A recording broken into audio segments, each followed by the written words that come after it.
নমস্কার।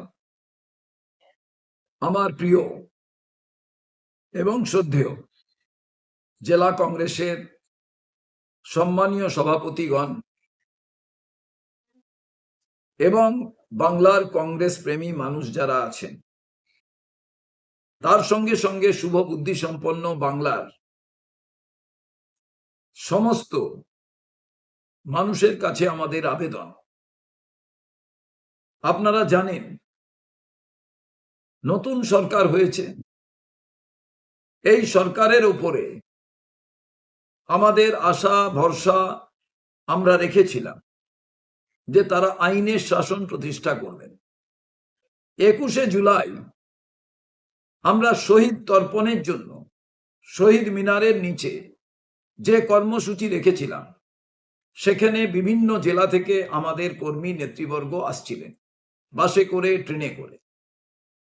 প্রত্যেকটি জায়গায় বিজেপির পতাকা নিয়ে বিজেপির সমর্থকরা কোনো জায়গায় তারা পতাকা ছাড়া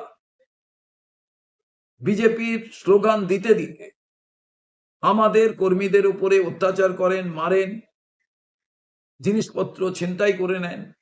খাবারের হাড়ি বিরিয়ানির সেটাও ছিনতাই হয়ে যায়। পরিণামে সারা বাংলা জুড়ে সন্ত্রাস চালায় যাতে শহীদ মিনারে কংগ্রেসের সমর্থকরা আসতে না পারেন।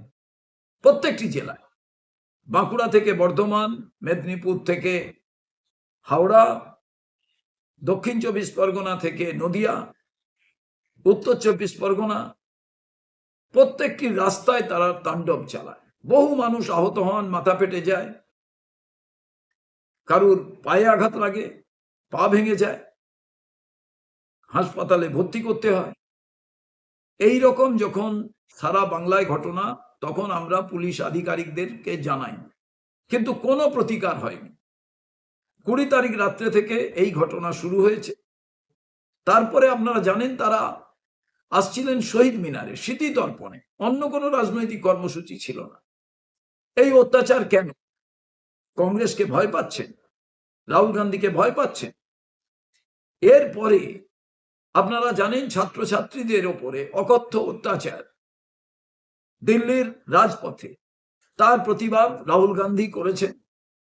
লাগাতার রাহুল গান্ধী ছাত্রদের উপরে যে অন্যায় অবিচার 2014 সাল থেকে চলছে, এবারে রাহুল গান্ধী প্রতিবাদ করেছিলেন বলে এই ছাত্রছাত্রীদের দীর্ঘদিন চলে আসা বঞ্চনা, আত্মহত্যা এত ভালোভাবে মানুষ দেখতে পেলেন, জানতে পারলেন। সারা ভারতবর্ষের ছাত্র সমাজ রাস্তায় এসে দাঁড়ালেন, বিভিন্ন বিরোধী দল একত্রিতভাবে প্রতিবাদ করলেন। রাহুল গান্ধী সোচ্চার হয়েছিলেন বলে ধর্মেন্দ্র প্রধান পদত্যাগ করেছেন। গতকাল ছাত্র পরিষদ, যুব কংগ্রেসের যারা কর্মীরা, তারা ধর্মেন্দ্র প্রধানের পদত্যাগের দাবিতে রাজপথে ছিলেন এবং তাদের এই রাজপথে থাকার কারণে আপনারা জানেন অনেক সংগঠন কালকে রাস্তায় ছিল এবং সেই সংগঠনের মানুষেরা যারা ছিলেন, ছাত্রছাত্রী ছিলেন, আমরা একেবারে আমাদের ছাত্রছাত্রীরা আলাদাভাবে তাদের প্রদর্শন তারা করছিলেন কেশি দাসের সামনে। সাংবাদিকদের উপরে অত্যাচার হয়, আমরা তার কড়া নিন্দা করি, কিন্তু আমাদের ছাত্র যুবরা কোনোভাবেই ইনভলভ ছিল না। কিন্তু লাগাতার আমরা দেখলাম মুখ্যমন্ত্রী তিনি শুক্রবার এর মানুষেরা এই বলে যে তিনি সম্ভাষণ করলেন, তিনি এই কথা বললেন এবং পাইকারি হারে যেভাবে আমাদের ছেলে মেয়েদের ওপরে দেখলাম মিথ্যে মামলা দেওয়ার চেষ্টা হচ্ছে এবং দেওয়া হয়েছে, কয়েকজনকে ইতিমধ্যেই অ্যারেস্ট করা হয়েছে।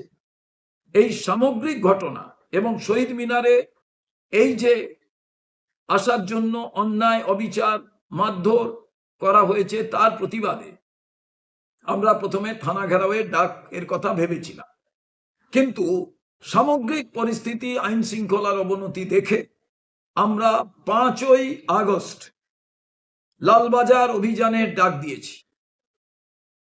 কলকাতা বিশ্ববিদ্যালয়ের সামনে থেকে 5ই আগস্ট আমরা লালবাজার অভিমুখে যাব।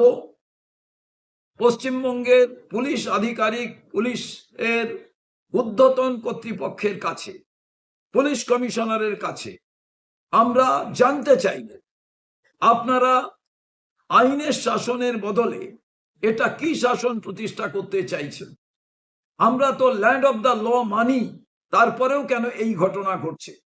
তাই সামগ্রিকভাবে কংগ্রেসের সমর্থিত, কংগ্রেসকে ভালোবাসেন যারা, কংগ্রেসকে যারা মনে করেন অন্যায়ের বিরুদ্ধে কংগ্রেস লড়াই করছে, সমস্ত শ্রেণীর মানুষকে এবং কংগ্রেসের সমর্থকদের নেতৃবর্গকে জেলা থেকে ব্লক সবাইকে আহ্বান করছি 5ই আগস্ট আপনারা সবাই মিলে ঠিক বিকেল 1টার আগে, 12টা থেকে 1টার মধ্যে আপনারা সবাই চলে আসবেন। সময়টা আরো ভালোভাবে আপনাদের আমরা জানাবো, আপনারা ইতিমধ্যে প্রস্তুতি নিন।